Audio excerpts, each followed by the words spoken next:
Another great show this week. We will announce all area teams and players of the year from winter sports. We'll dip into the mailbag. All that and more coming up on this week's Varsity 360. Let's wind it up and get it started right now.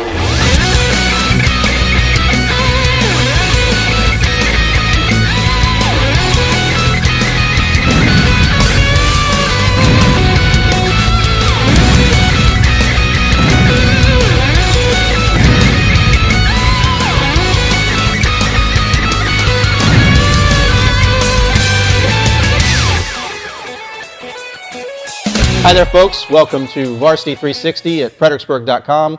Mark Coleman here from the Virginia Varsity Sports Network. Very pleased to be partnered with the great folks from the Freelance Star and FLS Varsity. Joined once again this week in studio by a very good friend. He is the assistant sports editor for the Freelance Star and an all-around good guy. It's Mr. Justin Rice. Justin, good to see you. I appreciate your endorsement, Mark. Anything for a friend there. So, Justin, we're kind of in a strange situation here in terms of high school sports. A little bit of a lull. The winter sports have come to a close. Winter hasn't exactly left us just yet, so the weather is still playing havoc with schedules, now with the spring sports schedules.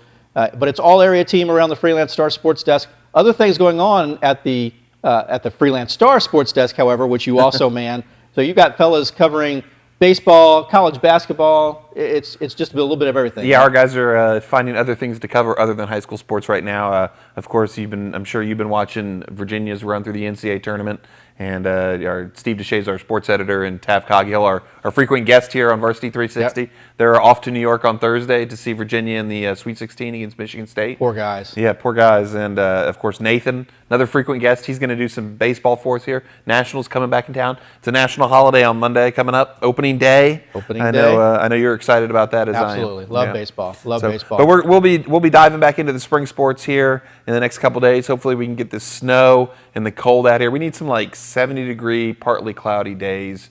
And let's get spring sports going. Let's get that going on. I'm ready for it. Yeah, I'm ready absolutely. For it. Well, what is happening in high school sports around the area? It is all area team time for the Freelance Star for winter sports. This week, the Freelance Star has been announcing their all area teams and players of the year.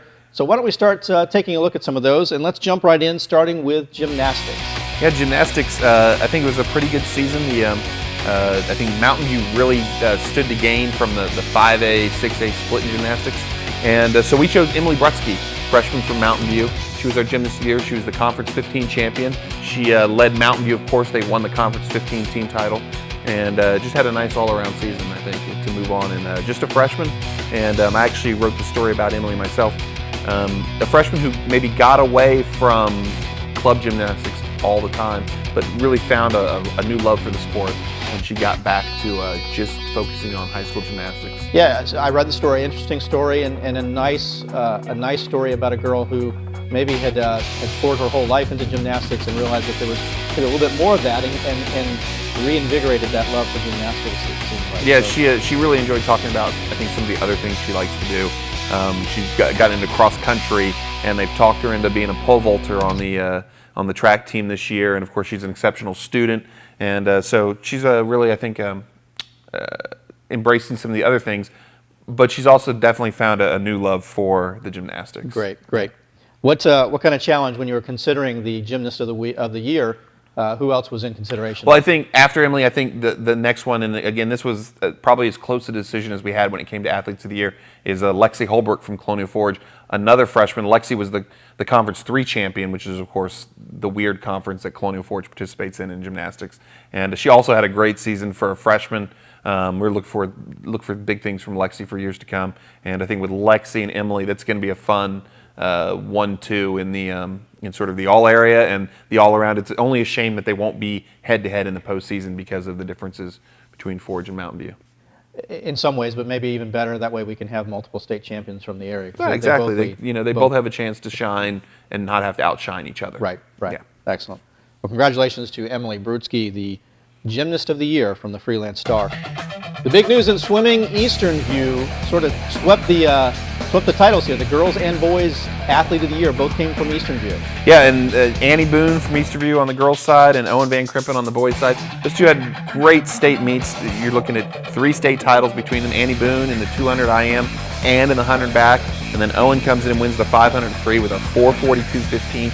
You could not swim 500 yards in 4 minutes and 42 seconds. And then Owen is also second in the 200 free. I mean, that's a great postseason for those guys and for Eastern View all around to come through and show up big at the state meet. Yeah, big performance there. Big kudos to that Eastern View team, both Certainly. sides, boys and girls. Certainly. Yeah. Well, let's take a look at track and field. Some sprinters winning the runners of the year on both sides. Let's start on the girls' side. On the girls' side, you have Michaela Morton, and Michaela's been a girl for us at the Freelance Star where she's been all-area first teamer for years and years and years, and you keep waiting for her to go out and win a state title and be our runner of the year, and that's what happened this year. She had a great state meet. She ran the 55 meters and gets her first state title, and I think a pretty good choice to be our girls runner of the year. There was some competition there on that girls' side. Well, certainly, you had Crystal Jones, who won a state title in the high jump, and Crystal's been our athlete of the year before in track and field, and she's certainly one we considered. I think even Sabrina Johnson from Stafford in the shot put is somebody we could talk about. Miranda Green and King George. That whole first team, Megan Rebholtz has been an outstanding distance runner the whole time. I think that's a pretty strong 5 for the girls team. And then you're even, Amarai Carey from Stafford. There's another girl who, a big pool to select from. Exactly. A pretty good girls indoor season. Probably going to be a pretty good girls outdoor season, I imagine, as well. I suspect so. Yep. Well, congratulations to Michaela Morton, the girls track runner of the year. I'm very happy to announce the boys athlete of the year on track, runner of the year. He's from King George. I actually know his parents are very proud of this young man, Davian Hutt. And Davian's a senior, and just like Michaela, 55 meters, is a state champion in 4A. It's actually kind of strange and kind of a change.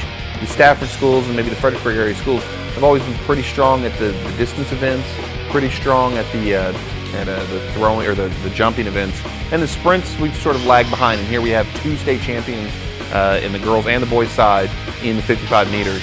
And so Davian's our choice for the boys run of the year, and it's a great time. 6:47 in the state championship race. I also could not run 55 meters that quickly. I'm not sure I could run 55 meters in 4:42. Yeah. Maybe not. Some competition on the boys' side there for your selection as athlete of the year. Yeah, I think if you look at maybe who's next after Davian, I think you start with Brook Point's Joe Klein. Joe is a senior shot putter. Had a great season, a Conference 15, a 5A North champion, and a state champion in the 5A. And come out and win a shot put state title. If you win state titles, we're going to certainly talk about you for our runner of the year. And I think Joe was a guy we certainly would talk about in that class. Yeah, absolutely. Well, congratulations to Davian and all of the boys on that track and field all-area team. Now, here's a sport that I know you love, Justin, and you have a lot of passion for this one, wrestling. And I know there was high competition, so I'll let you announce who the Freelance Star Wrestler of the Year was. Gotcha. Our wrestler is Junior Beltran from Mountain View. And man, what a tough decision this year between Junior Beltran as a 120-pound state champion in 5A. Jared Swan is a 170-pound state champion for 5A. Josh Nail is a 120-pound state champion in 6A. Patrick Grayson is a 220-pound state champion for Colonial Forge as well. And you got the Eastern View kids. Brian Ramey goes out and wins his second straight 132-pound state title. So a lot of guys that you look at and go, man, any one of those guys could have been a guy that's a wrestler of the year. I mean, Jared Swan's 55-0. I was going to say, it's hard to go undefeated and not. Yeah.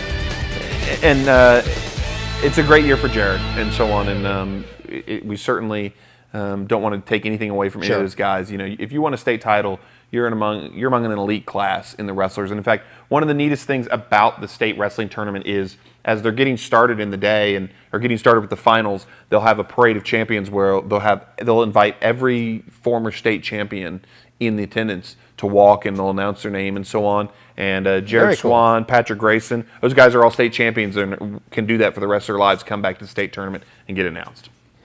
That's always a fun thing to see that history being recognized and perpetuated. I didn't realize that wrestling did that. Yeah, I think wrestling's one of the best sports at it. Yeah, that's exciting. Yeah. But Junior is our choice. Junior's the choice. Yeah, Junior, hard to argue with that, too. Yeah, and Junior, of course, he did have a loss, unlike his teammate, Jared Swan. It's really fun to look at the schedule Junior Beltran wrestled, though, this year and realize how many former state champions and state contenders, and he really wrestled an elite schedule, not just with the 5A guys, but the 6A guys. I mean, we talk about Josh Nail. Josh Nail wins the 6A 120-pound state championship for Colonial Forge. They wrestled, he and Junior did wrestle this year, Junior with a 4-2 decision. I know Josh will go, well, and Junior will go, well. You know, it was a 4-2 decision, a good match, and I think as I told Josh, well. Yeah. Come on, man.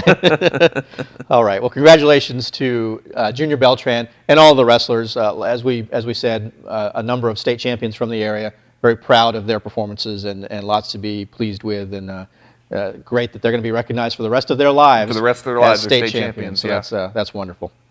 Well, that takes care of the sports that have been announced thus far by the Freelance Star. A couple of other interesting ones that are still hanging out there.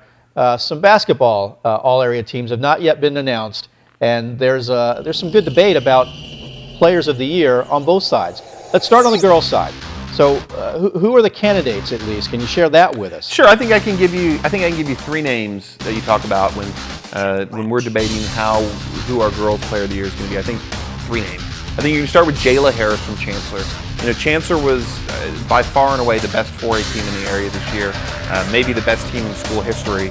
And Jayla is a scorer and a playmaker and the driving force behind that. And so anytime you talk about the best team in a given area and this is their best player, she's going to get votes. Sure. And there's going to be a girl we consider. Okay. I think you start with Jayla. Okay. We're going to go to another team, you know, you would consider, a team you would think about when we talk about best in the area, Colonial Forge. Colonial Forge has got to come to mind, yeah, sure. Colonial Forge, a state tournament team last year, and then, you know, they come up a little short this year in the new format. Into a buzzsaw, yeah. Yeah, but certainly a good team, certainly the best team in the area. Sure. I don't think anybody's going to dispute that Colonial Forge was the best girls team in the area. And though they're guard-oriented, they like to press, they like to get in your face and play tough defense like that. They had one piece that maybe was irreplaceable, and that's Jayla Osborne, their center.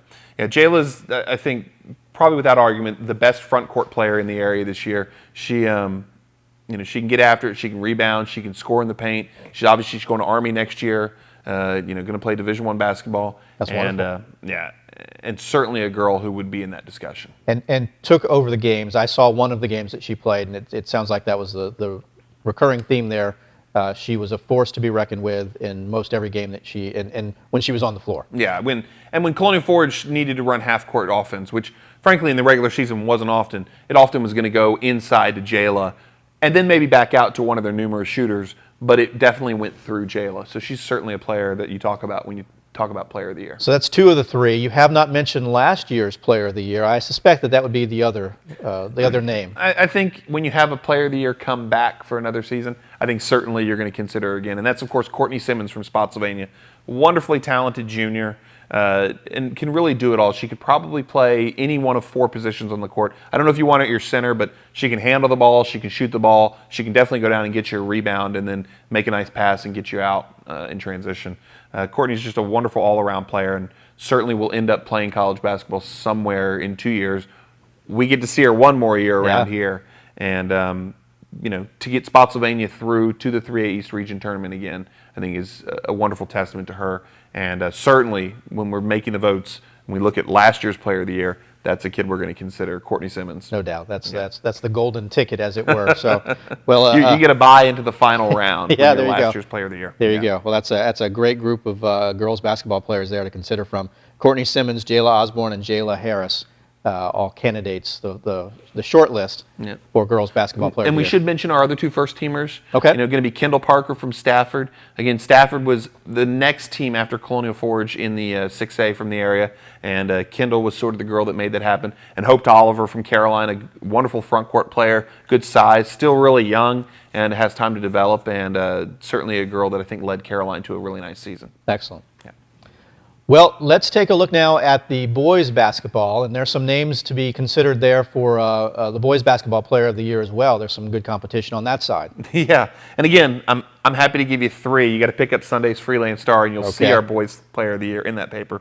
But I think we're going to talk about 3 here. Let's start with Marco Haskins, the guy we're familiar with here. Sure. You know, Marco. We go way back. You know, we know the Marco story in Colonial Forge, and he's the guy that leads the Eagles to the state championship. the first state title in Stafford County state history, girls or boys. And certainly Marco is the guy that I think even they would point to as the guy that their leader, that best player led on the them best there. team. Sure. Yeah, best player on the best team. Yep. That's an excellent way to be considered. Be the best player on the best team. That's a great way to be considered for Freelance You're Star always Player of the Year. full of these really insightful tips for the aspiring high school superstars. There. Exactly. I'm gonna be the best player on the best team, and we're gonna talk about you. And this year in boys basketball, that's Marco Haskins. Sure. But there were some other good players around the area that have to be considered for that Player of the Year. Okay, well, so we did the Courtney Simmons ticket where she gets the bye into the final round. She was last year's Player of the Year. Last year's Player of the Year was, of course, on the boys' side, Lucas Brown from Mountain View. Lucas is just exciting and fun to watch. He, the game-winning buzzer-beater three-pointers, and just his style of play where he's the playmaker who's going to dribble drive and dish a ball off and get his teammates involved, and just a nice kid and a really fun kid to watch play basketball for sure. And I think a lot of people would make the argument that Lucas is still the best player in the area. He's certainly in our discussion. The way he got Mountain View, again, through the conference tournament, onto the region tournament where they lost a really tough game with Broad Run. But Lucas has been just one heck of a fun athlete to watch the last couple of years. The best player on a really good basketball team. Yeah, the best player on a really good team. Yeah. So, and that's not a bad thing to be on either. Not at all. And then for our third, best player on a really good team, Henry Butler from Culpeper, 1,300 career points, just a huge score. And Culpeper has, among our 3A and our 4A schools, the last 3 years, Culpeper has, I think, certainly been the class of those schools. Just a team that can get up and down the court and score. And Henry Butler's been a guy that scores for them. I mean, 1,300 points is a gosh awful lot of points. That is. For a career. Absolutely. And, you talk about a kid that can just score the ball. Henry Butler's that guy. So he's another guy that I think is certainly in our discussion for who our Player of the Year should be. Do you want to share those other two names on the all-area team? I think the other two, a gentleman, again, you're familiar with, Winston Burgess from Colonial Forge, gives him some size and some inside presence. Sure. And on the way to the state tournament. And then Aaron McFarland from Massaponics. Okay. Aaron is a scorer for the Panthers and has had a really nice career. And we thought Massaponics was a solid team, especially offensively. And Aaron's a big reason for that. So he's going to be on our first team as well. Wonderful, wonderful. How exciting. Well, congratulations to all of the athletes that were named to the all-area teams by the Freelance Star. Special congratulations to those who have been tabbed already as the Athlete of the Year in their respective sports. Hope you've been following that on the Freelance Star. Saturday's edition will have the girls Basketball Player of the Year, and Sunday we'll have the boys Basketball Player of the Year. That is correct, so, yep. Anxious to see who the winners are there, so appreciate that. Time now for Mark's Mailbag, sponsored by Buffalo Wild Wings in Central Park. Actually, this week we are going to share our inbox with Mr. Justin Rice. Justin, I know that you get this question frequently, certain times of the year, particularly around all area time. And the question is, how in the world are you picking these all-area teams? It involves a lot of wings and like sort of a wing summit between the Freelance Star staff, I think is the answer, yeah. How do I get invited to this? To be, in all seriousness, what we like to say about the all-area teams is they belong to the Freelance Star. And while we're going to get input from coaches and from the area, we're going to choose those teams among our staff and just try to identify who we think the athletes that most stood out for that season. All Area is not a career achievement award, and it's certainly, we don't consider what happened maybe during the summer or during AAU or during another wrestling event. We're going to consider from the start of the high school season to the end of the high school season who we think the people to choose are. And then we're just going to hash it out among our staff and compare what we know with track or swimming. We're going to look at times. With wrestling, of course, we're going to look at head-to-head results. And then some of the other sports maybe gets a little harder, but we're going to try to identify who we think the best are. So sometimes that's tough, though. So ever have a co-player of the year? No, that's two things we sort of do. We insist on. Number one, we're going to draw the line. So the basketball team is going to be our top five. And gosh, that sixth girl, that seventh boy, that 15th wrestler, the sixth girls track and field member this year, I know is a very exceptional athlete. And somebody's going to get cut off, and for that we certainly feel bad, but we do draw the line. We hold that to a standard. And the same certainly goes for our athletes of the year. We're going to pick one. If we've done a co-athlete of the year, something really strange has happened. We're going to certainly stick our necks out and try to identify one we think most exemplifies what we want in all area. Well, kudos for that, and I'll hold you up to that standard. I don't expect I'll ever see a co-athlete of the year, given that I know that now. But I can certainly empathize with how difficult it is to make that selection. But isn't that the beauty of sport? It's the thrill and the enjoyment of being able to talk about it, to debate it with others who might not have the same opinion as you do. But at the end, it's a very personal type decision, and the Freelance Star makes that decision, stands behind it. Kudos to you guys for doing that. You know, like sport, we like to pick a winner. Yeah. And that certainly doesn't diminish the accomplishments of many, many other athletes. Certainly not. Who maybe not on our first team, but we're going to recognize those kids on our second team and on our honorable mention and throughout the year in the Freelance Star and NFLS Varsity. So what we've learned is be the best player on the best team. Or be a returning all-area champion. Returning all areas. So there are some shortcuts, I guess, in a way, if you can say that. But or send me wings. Or send you wings. Yes, or send me wings. Yeah. Okay. All those things work. Yes, absolutely. Well, that's great. That's great. Good stuff, Justin. I appreciate it. Appreciate the questions. Please keep them coming. You can email me, mark@v2sn, and also on Twitter I am at Mark Coleman V2SN. Justin, I certainly appreciate your time. As always, good to spend some time with you. I know it's a busy time at the FLS Varsity desk.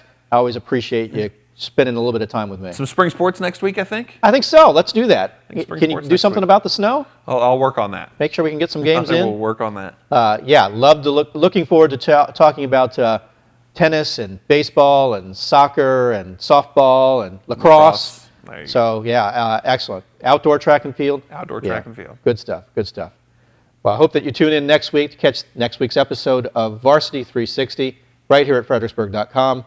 For the Virginia Varsity Sports Network, the mighty V2SN, I'm Mark Coleman. Thanks for watching, everyone.